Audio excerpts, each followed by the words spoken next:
Welcome back to the Crafty Homesteader, where happiness is homemade. Alright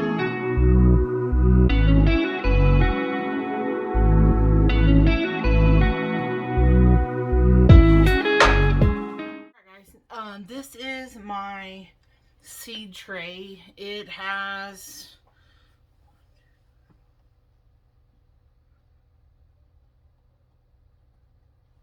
It's a 200 cell seed tray from Bootstrap Farmer. It does have where you have the top part, and then it has where you can take it off and you can water from the bottom. It's called a bottom water tray. This isn't really necessary, but since I've been gardening for a while now, I really enjoy these. These cells are really small, so I am going to have to up pot them once they are established. But I'm starting so many seeds that I need to be able to start a lot in a small amount of space. I do have an outside greenhouse, but it is a little bit, with the weather the way that it has been. Like, we just had snow yesterday. There's still ice on the ground. So I want to be able to start these inside on some heat mats. And then some grow lights. So to start your seeds, you really don't have to have light. You need warmth. The soil has to be warm. And then once the seedlings pop up and they sprout, that's when you need the sunlight. So what I'm going to do is, I already filled it with my soil. I do use bagged potting soil. I don't use a seed starting mix. I use regular old bagged potting soil. I've used seed starting mix in the past, and I just I haven't had good results. So the first thing that I'm going to do is use a spray bottle. I have water. And if I was outside, I would use the water hose, and sometimes that displaces it. What you want is, you want your soil to be really wet whenever you plant your seeds. So that way you can just plant the seed and leave it and not water on top of it, because it'll displace the seed. So I'm going to spray this.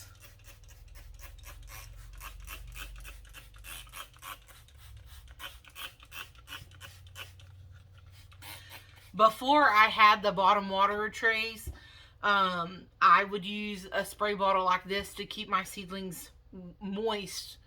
You don't want them to dry out, but you don't want them soaking wet either.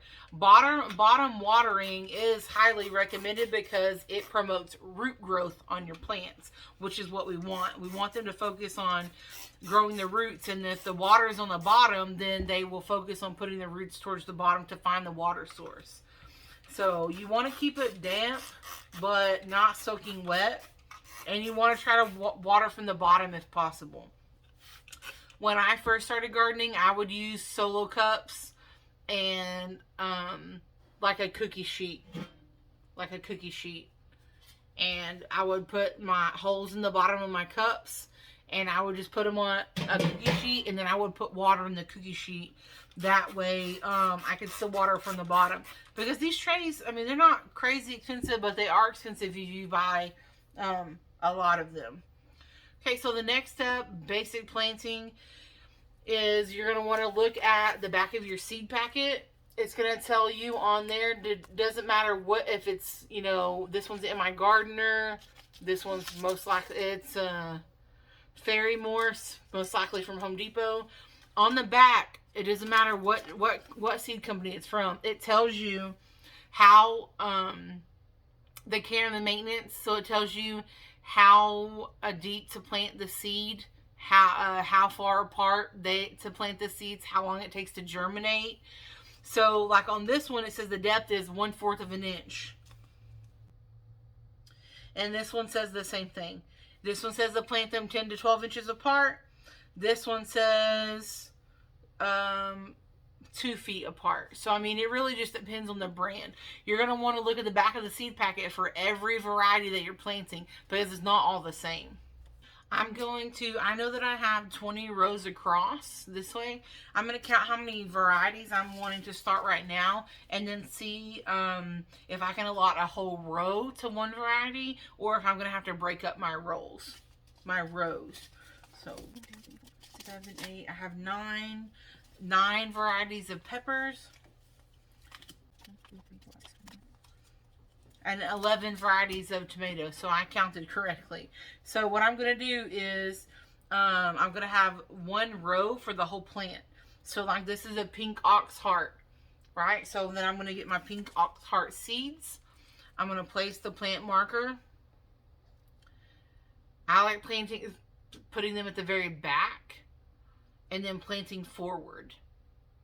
That way I can just look at the tray and I'm like, okay, pink ox heart, yellow creme, brandywine, and it goes on down the list.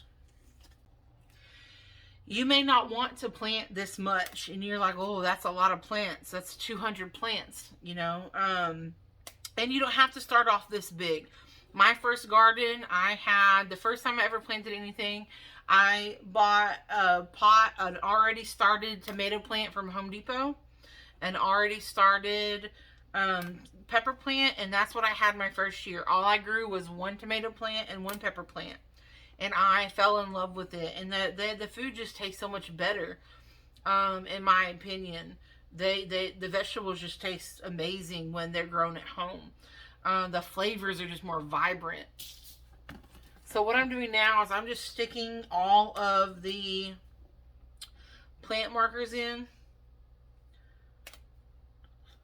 the back row, like I said. And I may not plant every one of these cells, but I wanted them ready to plant if I needed them. Okay. And like I said, I didn't do a marker for all the peppers. So I might go back and do that. It's just about 6 more. So I have all my spots labeled. Now what I'm going to do is I'm going to just plant. When you're planting the seed, 1/4 of an inch isn't very far. So what I like to do is to take my pinky and I just kind of stick it on the top and press it down a little bit. And then I put the seed and then I just kind of push the soil back over it. Another way that you can do this is called with a dibbler. It's a tool, looks kind of like a marker. And you just stick it in the hole and it makes like the perfect size for a seed to drop down. And then you just cover it back up. Okay, as you can see, I have habanero, Tabasco, poblano, mixed bell pepper, sweet tangerine, sweet hot banana, jalapeno, but regular banana pepper, a cayenne pepper, the green zebra tomato, pineapple tomato, Thornburns terracotta tomato, large cherry tomato, a red brandywine, Roma, Paul Robeson, the hillbilly tomato, Dr. Wickey's black creme, and Pink's oxheart.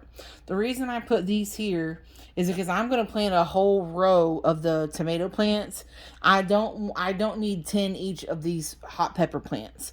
The only one that I normally plant that many of is going to be the jalapeno and the banana pepper. So I put these here just as a visual reference for me to stop, and that way this is already set up if I want to add some more tomatoes or come back in a few weeks and start some of my other plants.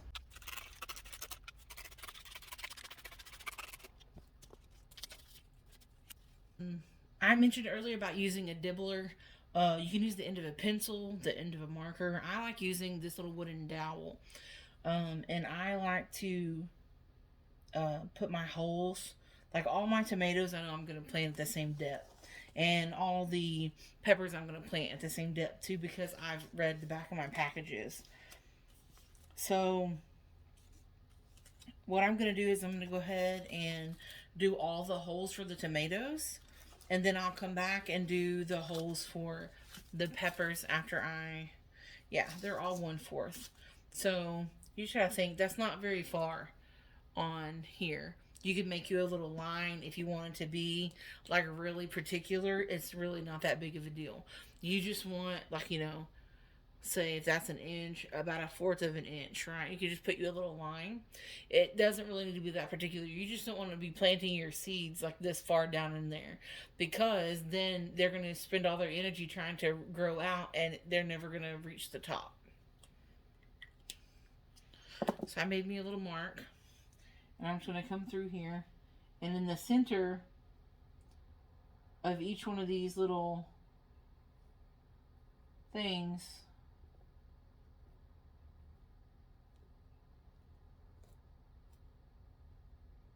I'm just going to put a little indentation. I find that putting the holes first and then going back and dropping the seeds is a more effective and more efficient, time efficient way of planting, especially if you're planting this many. If I was only planting, maybe 10 plants, then I might do it differently.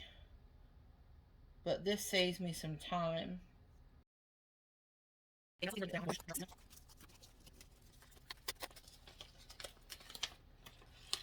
For the MI Gardener seeds, you get a pretty good amount. Like, unless you're just planting a huge amount, most seeds packets will last people 1 to 2 years.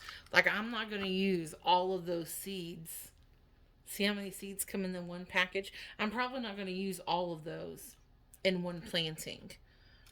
So when you buy a seed packet, and MI Gardener has really good prices on their seeds.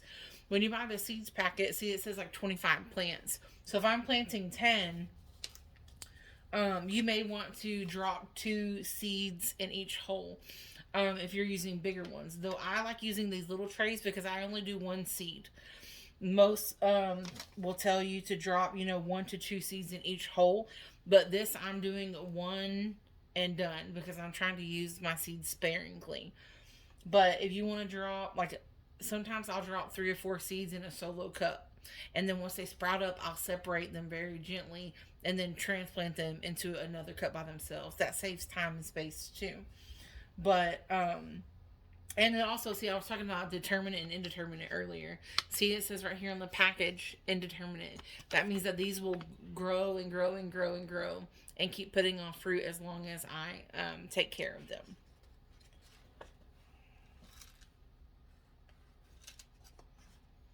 So now I'm just going to take a seed and drop it in the hole. I like doing 1 row at a time. I just drop the seed in.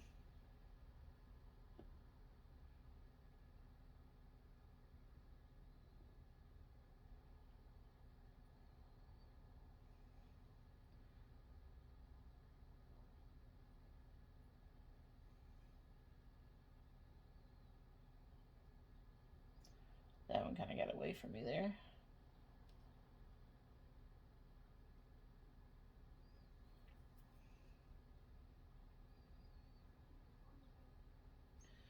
And 10.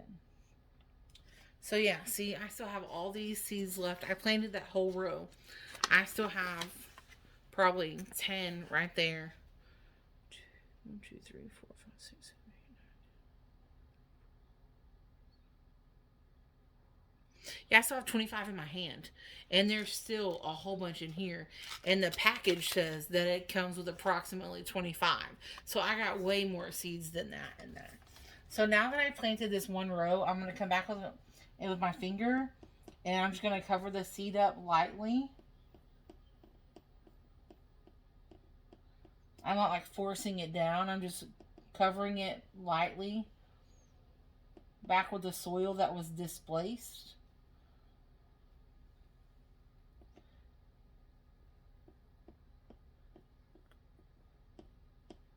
And our first row is done.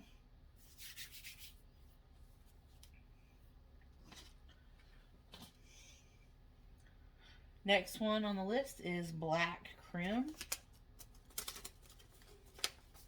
Now these seeds that you get from Home Depot, they cost way more than the MI Gardener ones, and you don't get as many seeds. Like, see, this was like $2.19, and it doesn't feel like there's barely any seeds in here at all. MI Gardener, I like getting their seeds because you get a good amount of seeds at a decent price. From Baker Creek too. Baker Creek's good.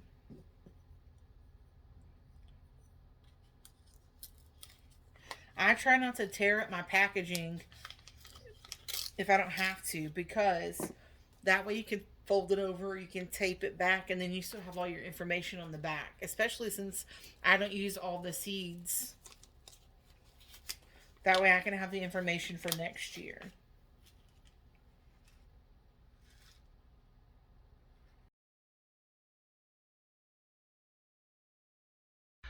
Alright guys, so some of you guys are probably going to think I'm crazy for this, but it's super late now. I've got all my seeds planted. It's super late. I still have to cook dinner for my family. My husband's on his way home, and I don't have time to set up my heating mats and lights for right now. I'm going to do that tomorrow. So what I've done is I'm going to stick this in the oven. I'm going to turn the oven light on and then leave this until tomorrow. The oven light will keep the soil warm. I just have to remember not to turn on the oven. I'll see you guys tomorrow.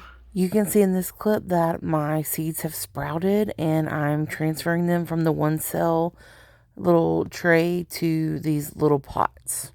This has been about 2 weeks later.